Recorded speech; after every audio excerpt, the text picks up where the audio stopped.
खैलाजुलि थांनो ओंखारदों नै मेपसुनि मिटिंआव नै गासैबो नै लांदां गारियाव नै बार जायै जायै थांगोन नै गासैबो मा थांगोन बुं रायजोफोर खैलाजुलि मिटिं खोनानो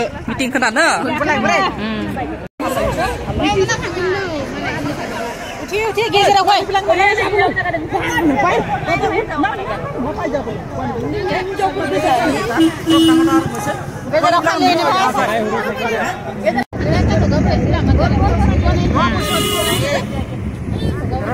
nah itu tanda tanda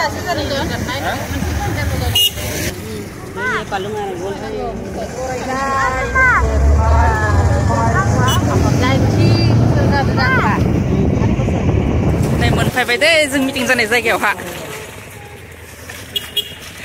मोनफैबाय नै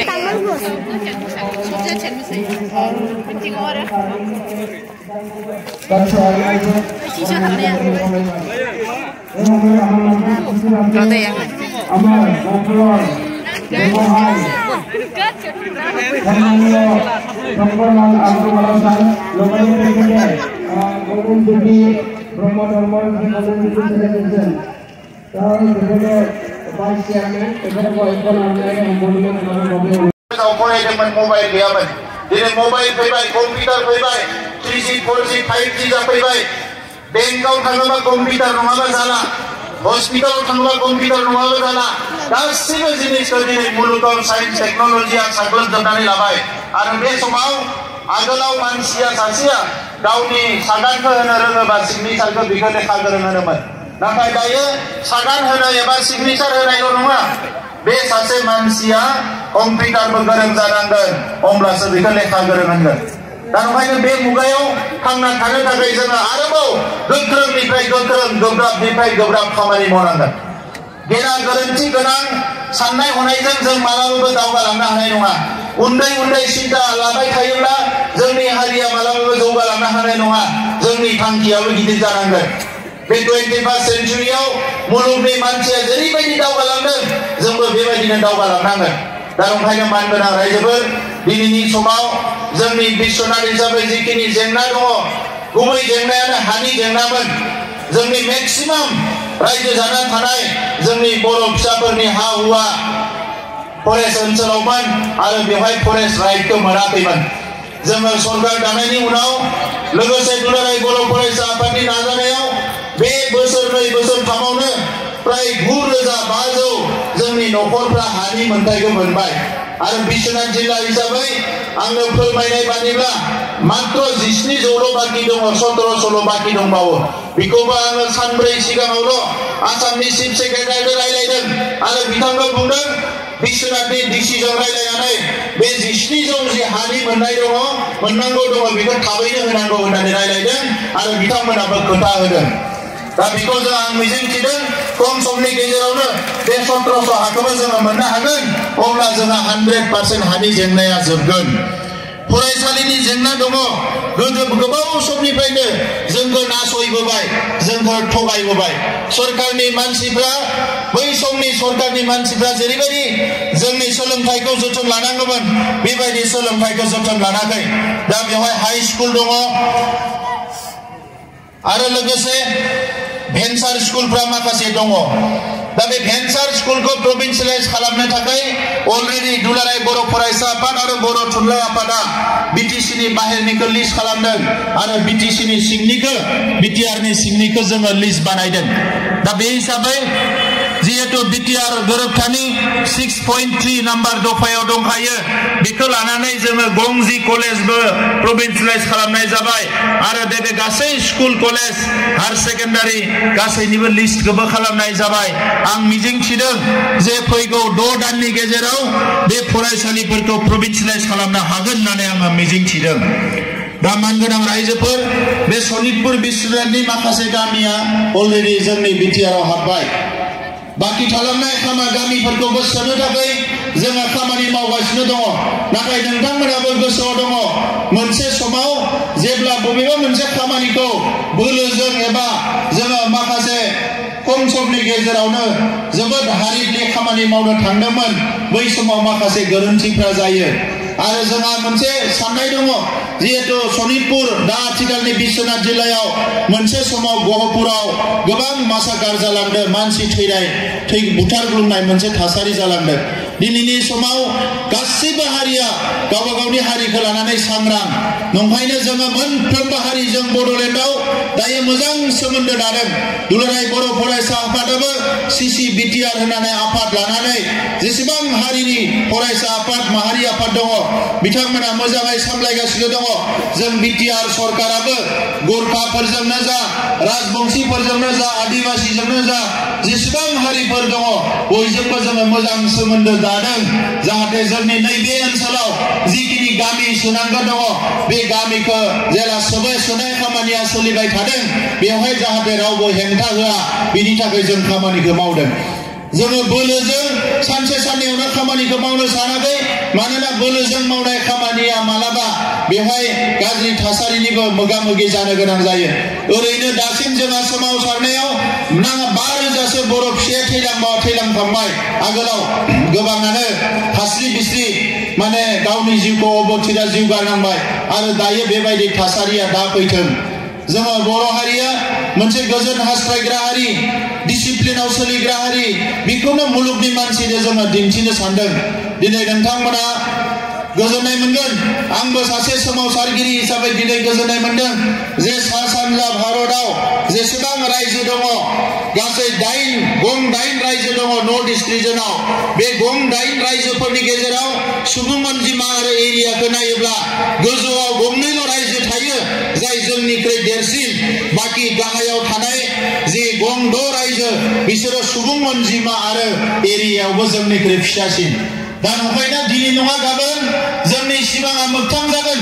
आरो बेखौनो जोङो दिनै साननानै जोंनि हारिनि मानसिफ्रा खौसे आगान सुरनांगोन जे समाव जोङो सानस्लाबनो हायाखैमोन मिथिस्लाबाखैमोन बै समाव जोंनि दैदेनगिरिफोरखौ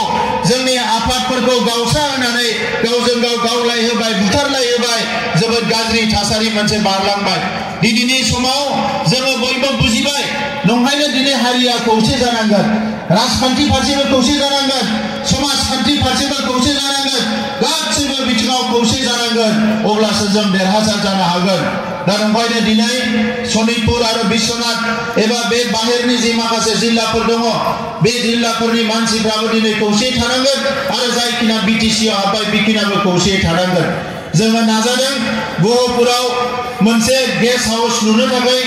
आरो बालिपारायावबो मोनसे गेस्ट हाउस लुनो थाखाय जों नाजाबाय थादों जाहाथे सानजानि मानसिफोरखौ जगाजग खालामनो हायो जिखिनि फरायसालि दङ बे फरायसालिनि लिस्टखौ लानाय जादों जाहाथे जिखिनि गामिया गोग्लैबाय बेखिनिनि जोङो फरायसालिफोरखौ थाबैनो फाहामना होनो हायो थानसालिफोराव जोङो एफा 2 लाख रां हरनायनि आलारि सोरां बिथांखि बिटिआर गभर्नमेन्टआ दङ दा बेखौ हरनो थाखाय जोङो नाजागोन आरो जे साख्रि बाख्रिनि बाथ्रा दङ दुलाराय बर' फरायसा आफादा बावैसो आफादगिरिया रायलायदोंमोन जे फार्स्टआवनो जिखिनि गामिया हाबबाय नेक्स्ट जेब्ला साख्रिनि एडभार्टाइज ओंखारगोन बे गामिफ्रा एप्लाइ खालामनो हागोन आरो गामि हाबाबाबो जिखिनि बर' फिसाफोर बाहेराव दङ जों जे सुपार 50 खालामदोंमोन दा बे सुपार 50खौ जोङो नेक्स्ट बोसोराव जोंनि आईएएस आईपीएस जोंहा सुबुं धोन सोरजिनो थाखाय डक्टर इन्जिनियार बानायनो थाखाय बेवहाय जोङो जोबोद साक्सेस जादों दिनै नोंथांमोना खोनानानै मोजां मोनगोन थांनाय बोसोरनैनि रिजाल्टआव आसामावनो बयनिख्रुइ गाहायाव थानाय जोंनि बिटिआरनि चिरां जिल्लाया थांनाय बोसोरावबो देग्लाय बोसोरावबो मेट्रिकआव 1 नाम्बाराव थादों आसामावनो चिरां जिल्लाया आरो हायर सेकेन्डारिनि रिजाल्टआव देग्लाय बोसोराव तामुलपुर जिल्लाया आसामावनो 1 नाम्बाराव थादों आरो हायर सेकेन्डारियाव थांनाय खेबसेयाव आर्ट्स देग्लायबो बाक्सा जिल्लाया आसामावनो 1 नाम्बार थादों थारमाने सोलोंथायाव जोंनि ओनसोलफ्रा गोजोन जानाय लोगो लोगोनो जोबोद जौगालांबाय दा नंखायनो सनितपुर बिश्वनाथावबो जोङो खामानि मावगोन आरो बे सुपार 50खौ सुपार 100 खालामनानै जाहाथे बे ओनसोलनि फरायसाफोरखौबो जोङो फ्रि कचिं खालामनो हायो बे बेबस्थाखौ देग्लाय लानो नागिरदों बावैसो आर्मिनि टेरिटरियेल आर्मिनि रिक्रुटमेन्ट जादोंमोन दा बेवहाय 9 जिल्लायाव बिथांमोना लादों नाथाय उदालगुरियाव जेखौ लागोन बे उदालगुरियाव लानायाव सनितपुर बिश्वनाथनिखौबो स्कप होनांगौ होननानै जोङो बिथांमोनखौ खावलायदों दा नंखायनो मानगोनां रायजोफोर दिनै आङो गोराव बाथ्रा बुंनो सानाखै जे दिनै थासारिया जोबोद मोजां आबाद माव लेखा फरायनाय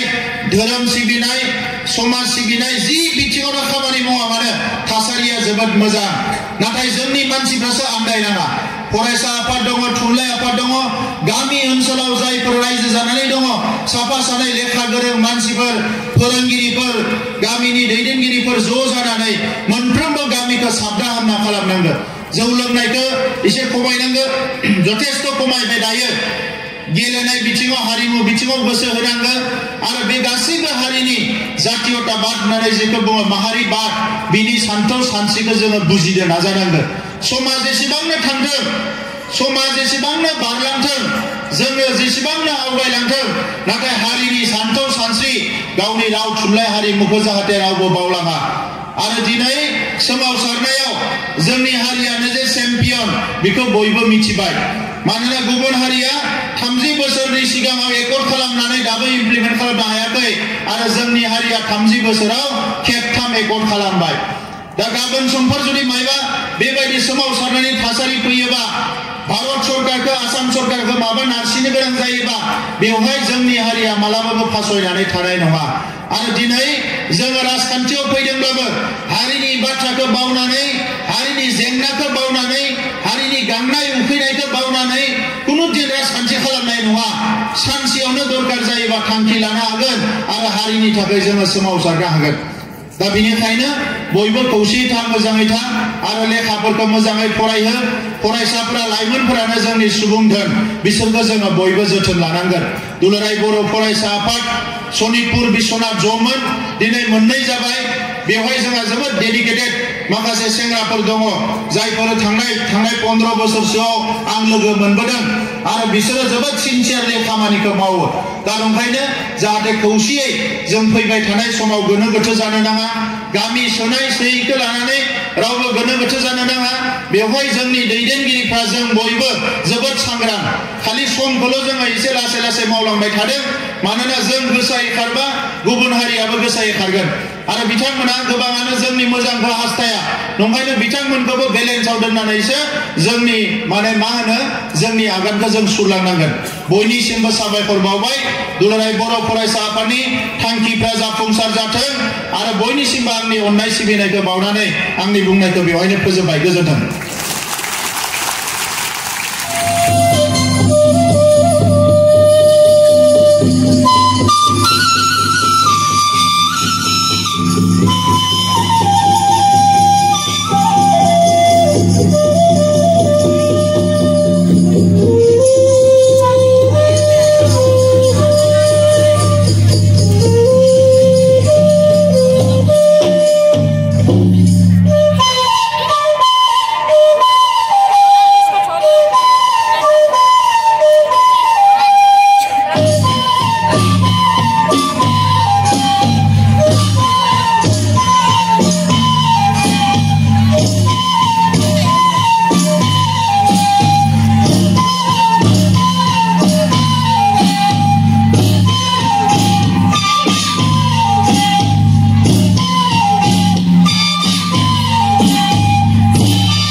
थांफेराखै बिसानियानो खामानियानो खामानिया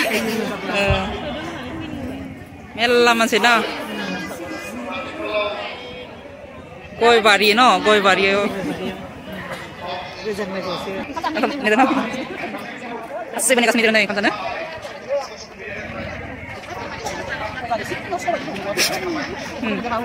थांगासिनो न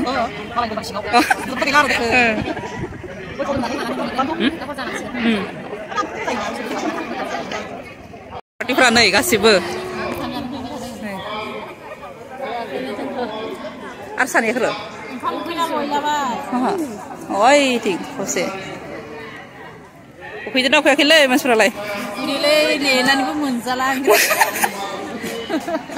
थांनायाव गैया हरनि सोरांबाबो जाना थांगोन औ बापरे होमबाबो जागोन ना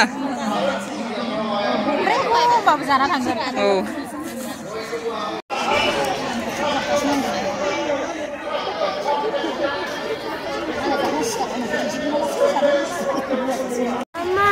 जाखांबाय ना जाखांबाय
न'आव थांसै दायो नै फट'बो सेल्फिबो लासोदों नै मिटिं नायनाय जाबाय ना थांसिगोन नामा न'आव अमाबो दारदों ओंखाम जाना फैबाय